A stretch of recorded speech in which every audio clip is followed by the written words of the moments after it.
E aí, minha gente, tudo bem? Olha, esse é o segundo livro que eu vou trazer aqui como resenhas da Cris, e eu vou trazer a resenha deste livro, Como as Crianças Aprendem, do jornalista, que eu não vou ousar falar o nome dele, porque eu não sei como pronunciar o sobrenome, mas eu vou colocar aqui na descrição desse vídeo.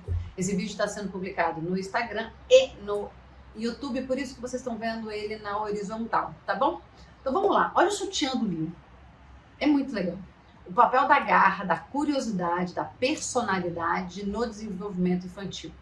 Eu vou trazer as informações que eu acredito que são mais relevantes a partir da minha experiência e tentar me aprofundar trazendo também reflexões de outros livros. Porque é isso, a gente precisa integrar as informações que a gente estuda para que a gente forme a nossa opinião. Esse é o nosso papel, né? Na verdade, o papel da leitura, o papel dos nossos estudos é isso. É a gente integrar com aquilo que a gente sabe, com aquilo que a gente viu em outras fontes e tentar, na medida do possível, ter uma opinião sobre aquilo. Então, vou trazer aqui as minhas impressões do livro, tá bom? Espero que vocês gostem. Olha, eu vou começar a resenha do livro falando sobre o primeiro assunto, vínculo, apego seguro e apego ansioso. A partir de um experimento chamado Situação Estranha. Não é por nada não, mas nos últimos 4 livros que eu li, esse experimento foi citado. E muitos dos escritores se desenvolveram muito bem nesse aspecto. Vamos lá. Os pesquisadores que avaliaram esse experimento, e eu vou falar do experimento agora, eles observavam a reação do bebê quando essas mães saíam do quarto de brinquedos. Então, foi colocado algumas mães com seus respectivos filhos, uma de cada vez, em um quarto com brinquedos que, no início do experimento, essa mãe brincava com seu filho e depois saía. E na volta, esses pesquisadores avaliavam justamente qual era a reação desses bebês nesta volta. Então, muitos queriam muito restabelecer a conexão, então ficavam assim querendo logo o contato, choravam, podiam até chorar, mas queriam, estavam alegres porque essa mãe estava aqui, essa mãe tinha voltado. E outras crianças, quando essas mães voltavam, elas se jogavam no chão, estavam revoltadas, ou muitas vezes fingiam até que não estavam nem aí com a volta dessa mãe. Então, esses pesquisadores avaliaram que existia ali o apego seguro e o apego ansioso. O seguro está claro que é no primeiro exemplo, quando essas mães voltavam, essas crianças, esses bebês faziam festa e queriam reconexão. Já esses bebês que demonstravam ou indiferença ou muita irritabilidade na volta, muita violência, se jogavam no chão, esses pesquisadores classificaram como apego ansioso. Isso é muito importante aqui, tá? Eu vou desenvolver agora. Esse experimento acompanhou essas mães, né, e esses bebês e avaliaram, num período curto, como que essas crianças estavam, como é que elas se comportavam na pré-escola, como é que era o comportamento delas. O que claramente estava claro para esses pesquisadores, que as crianças do apego seguro tinham muito mais condições de se relacionar com seus pares. E as que tinham apego inseguro, ou ansioso, na verdade, tinham mais dificuldades, mais dificuldade de se relacionar com seus pares, principalmente na pré-escola. E aí que vem a sacada do livro, que essa informação eu não tinha. Anos depois, dois psicólogos chamados Alan Shroff e Everett Water, reuniram 267 grávidas, já no finalzinho da gravidez, e avaliaram por mais de 30 anos essas crianças. E é claro que foi avaliado junto com essas crianças, justamente neste primeiro ano, quais aquelas que tinham apegos ansioso e aquelas que tinham apego seguro. Olha que legal! É claro que eu não vou aqui, porque não vai dar tempo, de eu falar como é que elas se comportavam na pré-escola, ou mais tarde, na segunda infância, mas eu queria dizer para vocês sobre os dados obtidos lá no ensino médio. Esses psicólogos conseguiram precisar, com 70% de chances de acerto, quais eram as crianças que concluiriam o ensino médio. E como que essas crianças, quer dizer, esses adolescentes, se comportariam no seu trabalho, quais conseguiram emprego, quais tinham os melhores resultados financeiros, quais obtiveram melhores empregos. Posso te dizer, esse experimento tão longo concluiu uma coisa: as mães e pais ou cuidadores que estabeleciam apego seguro ofereciam condições para essas crianças de terem mais segurança, mais coragem, mais condições amplas para que pudesse desbravar o mundo. E aí, consequentemente, toda a ação dela era munida e alimentada pelo ambiente, porque ela, com mais condições de segurança, ela tentava mais, ela tentava e entendia que se ela errasse, ela poderia tentar de novo, que ela ia conseguir, e que ela estava segura, é só uma questão de tempo. E aí eu trago aquela informação daquele livro aqui, Como Criar um Adulto, que faz isso. É uma condição que a gente chama de autoeficácia. É só uma questão de tempo, que essa criança sabe que ela vai conseguir, é só uma questão de tempo. Entendeu? Porque ela entende que a aprendizagem ou aquilo que ela quer fazer não é estático. Não é na primeira tentativa que aquilo acontece. Muitas vezes, na grande maioria delas, é ao longo de várias. E acho que fica claro pra gente que quando a gente estabelece um apego seguro, a gente tem uma relação melhor com os nossos filhos, a gente sabe se relacionar mais. E por que eu tô falando isso? Por que é muito importante a gente falar dos apegos quando a gente está falando de aprendizagem? Então, o apego seguro, essa relação que nós estabelecemos com os nossos filhos, por que eles são grandes preditores de uma criança que tem não somente autoestima e ter coragem de fazer as coisas, como ela tem mais condições cognitivas de aprender, de entender melhor as coisas, por que ela vai ter que a função executiva dela vai estar preservada. Isso é muito importante que a gente fique aqui, entenda isso. É claro que se eu tenho uma relação boa com meu filho, se eu sei me relacionar com ele, porque ali eu tenho apego seguro, ou seja, é claro que aquela relação foi nutrida de forma positiva. É claro que essa família estabeleceu ali uma relação não exata, mas uma relação boa, positiva, que essa criança se sente capaz de desbravar o mundo. Ali não está caracterizado por muito estresse. Eventualmente, sim, mas não sempre, não todos os dias. É claro que as crianças que têm comportamentos mais desafiadores, essas famílias também são desafiadas a lidar com essas situações que muitas vezes estão ali muito imbuídas de estresse.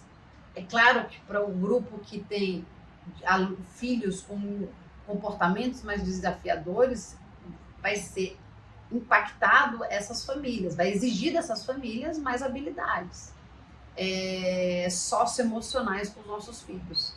A gente se preocupa muito com isso? O que você vê por aí? Eu acho que a gente fica muito preocupado com notas de Enem, que escola que a gente vai matricular os filhos, mas a gente não se preocupa em nutrir. Tem estratégias que nutrem adequadamente essa minha relação com meu filho e que me mostrem quais são as estratégias eficazes e não punitivas para que eu consiga me relacionar bem com os meus filhos e que ali não esteja ali gritos, palmadas e estresse altíssimo. E aí eu vou falar sobre estresse aqui. E quando a gente tem um ambiente muito estressante, eu atrapalho de sobremaneira, eu atrapalho muito as funções executivas dos nossos filhos, principalmente na primeira infância. E aí eu quero trazer isso para vocês. Esse jornalista, ele trouxe uma coisa muito legal que eu não sabia com tanta profundidade, eu quero dividir isso. O nosso corpo, é importante o estresse pra gente, porque ele faz com que eu olhe um urso e saia correndo e não fique lá parado esperando ele me matar. Então é importante que o meu corpo saiba que aquilo ali é um perigo. Mas quando eu sou o tempo todo expostas a situações estressantes, o meu corpo ele não tá preparado para isso. O meu corpo vai dar uma piração, ele vai falar assim, vai pifar. E aí é isso que eu quero trazer para vocês. Quando a gente regula o nosso estresse, a gente aciona um sistema que o jornalista trouxe, que é o eixo HPA. O que é isso? Hipotâmico pituitário adrenal, que é a maneira como os sinais químicos se manifestam pelo nosso cérebro e pelo nosso corpo em situações intensas.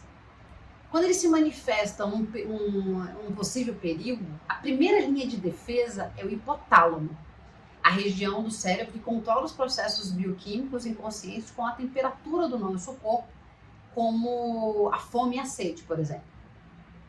O hipotálamo libera uma substância química que ativa receptores na glândula pituitária. Essa libera hormônios de sinalização que estimulam as glândulas adrenais. E as glândulas adrenais transmitem, então, hormônios de estresse chamados glucocorticoides, que ativam uma série de reações defensivas específicas, tá? Então, por exemplo, o medo e a ansiedade provocam reações físicas, como o batimento cardíaco. Mas muitos efeitos do eixo HPA não são aparentes, mesmo quando nós experimentamos. Os neurotransmissores se ativam, os níveis de glicose aumentam, o sistema cardiovascular manda muito sangue para os músculos, de uma onda de proteínas inflamatórias começa a circular na corrente sanguínea. Você não sente isso, aparentemente, mas seu corpo sente. Hoje em dia, qual é o maior estresse que a gente tem? Ele não está na iminência de um urso me atacar, mas de tudo que a minha mente produz, aquilo que eu fico conjecturando. Será que meu filho vai passar? Será que eu vou ser demitida? Será que essa pandemia vai acabar? Será que eu vou voltar a não usar máscara? Enfim, são várias coisas que atrapalham e aumentam o nível de estresse. Então, o tempo todo, o nosso corpo está sendo exigido de uma forma que ele não foi programado para agir, tá? O que acontece? Ao longo dos últimos anos, os cientistas não só descobriram que esse fenômeno que eu acabei de citar, e eu colei aqui porque eu não queria perder nenhuma informação, ele é totalmente ineficaz e destrutivo para a gente. Então, a sobrecarga desse eixo HPA, especialmente na infância, primeira infância, fique com essa informação, causa toda a sorte de efeitos negativos, não somente graves como duradouros. E a gente está falando aqui principalmente das funções executivas, principalmente do controle inibitório, principalmente da flexibilidade cognitiva, principalmente da memória de trabalho. Uma das áreas cerebrais mais afetadas é o córtex pré-frontal, que é justamente da função executiva. Tem um neuroendocrinologista chamado Bruce McQueen, eu acho que é assim que fala, da Universidade de Rockefeller. Ele postulou uma teoria sobre esse fenômeno, hoje muito conhecido pelas pesquisas, pela psicologia, inclusive. Esse processo de gestão de estresse, por ele denominado alostase, é o que gera desgaste e a deteriorização do nosso organismo. Se o sistema de gestão do estresse estão sobrecarregados, eles acabam entrando em colapso. E aí este neuroendocrinologista, ele deu nome a esse processo gradual de carga alostática. Segundo ele, qualquer um pode observar seus efeitos destrutivos no corpo. Então, por exemplo, a parte do cérebro mais afetada pelo estresse é o córtex pré-frontal. E ele é decisivo em todas as atividades de autorregulação, gente. Tanto emocionais como cognitivas. Então, quando o tema aqui, como a gente está falando de aprendizagem, é o foco principal aqui, a gente está falando aqui de funções executivas, ou seja, atividades cognitivas. Então, se eu afeto sobremaneira as funções executivas do meu filho, eu estou impedindo que essa criança tenha condições de aprender, porque primeiro ela não consegue nem se sentar numa cadeira. Ela não consegue controlar o impulso de não bater no amigo quando ele é contrariado, porque isso aí é controle inibitório. Ou eu prejudico a flexibilidade cognitiva dele e não faço com que ele tenha criatividade suficiente em sair de uma situação que exige dele considerar outras alternativas. Ou eu acabo com a memória de trabalho dele, ou seja, ele não consegue se lembrar das coisas que ele precisa ter na mente para executar alguma coisa. E é claro que todas essas 3 funções executivas aqui subsidiam as funções cognitivas, como planejamento, atenção, tão importante para a aprendizagem, e outras estruturas cognitivas. Então, se eu penso numa parentalidade, aí eu preciso que você entenda isso. Se você precisa pensar na sua parentalidade, na sua relação que você tem com seus filhos, em que será que a gente tem será que o tempo todo a nossa relação está em estresse, munida o tempo todo? Eu preciso que você repense sobre essa relação para que você entenda que é absolutamente básico o seu filho viver sem estresse o tempo todo, para que ele tenha condições de aprender. Então vamos lá. Falei de estresse, falei do experimento da coisa estranha, falei também da autoeficácia, que na verdade ele é um componente essencial da persistência, da garra. Uma coisa absolutamente importante para os nossos filhos, não somente nesses livros que eu estou lendo, da minha experiência mesmo, aqui como professora particular, como dona desse recurso escolar chamado Filhos, lindo e maravilhoso, é que a gente precisa ensinar os nossos filhos a continuar a tentar, até conseguir. E que, por quê? Porque ele precisa entender mas como que nossos filhos vão continuar tentando e vão conseguir eventualmente? Porque eles criaram alternativas de tentar diferente agora na próxima tentativa. E aí vem algo que não somente o que esse livro trouxe, mas aquele outro que eu acho que já citei aqui, How We Learn, que fala da importância da gente avaliar os nossos erros para que a gente possa ajustar a nossa próxima tentativa. E é isso que a gente precisa estar muito atento. A gente ensina aos nossos... Não adianta a gente falar, tenta de novo. Cara, tentar de novo do mesmo jeito não vai funcionar, eu vou errar do mesmo jeito.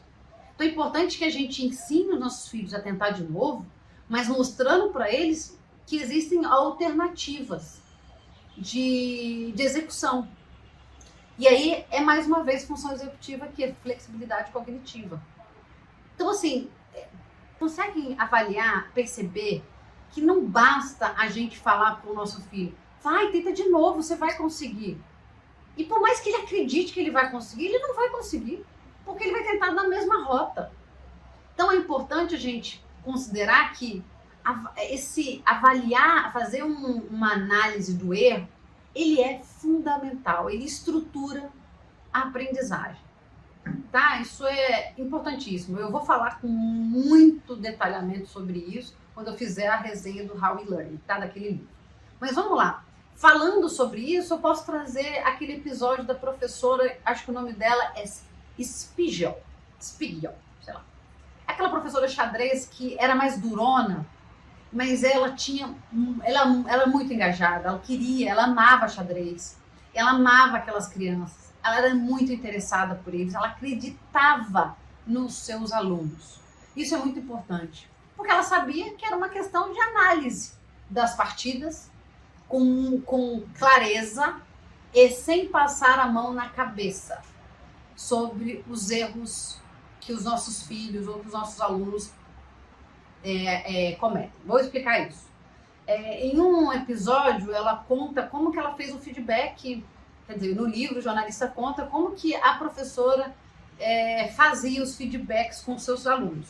Ela terminava a partida, ela tinha anotado todas as jogadas, tanto do seu aluno quanto do adversário.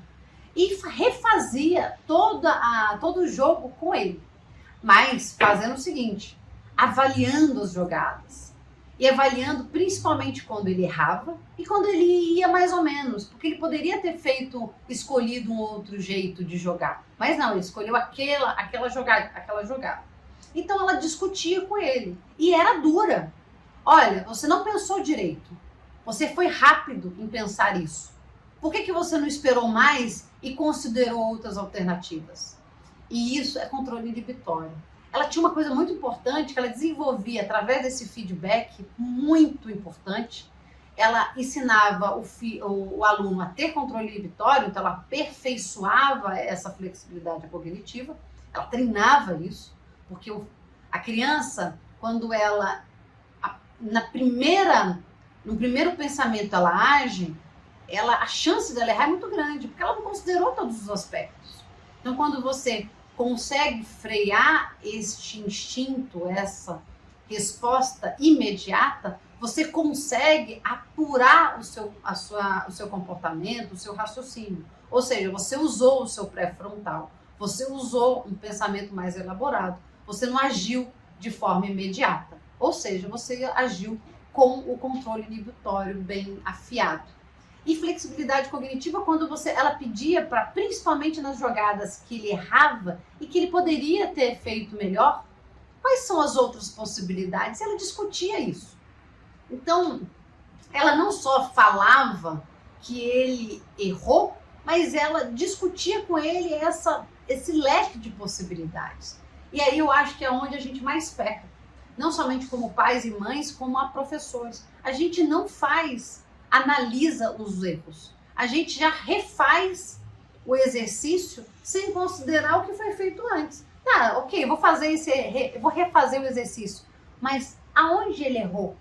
Para que a gente possa discutir o ponto e não refazer tudo de novo, porque a minha atenção tem que estar focada aonde eu preciso melhorar, entende? Então, isso naturalmente alimenta algo que está relacionado à persistência e à garra.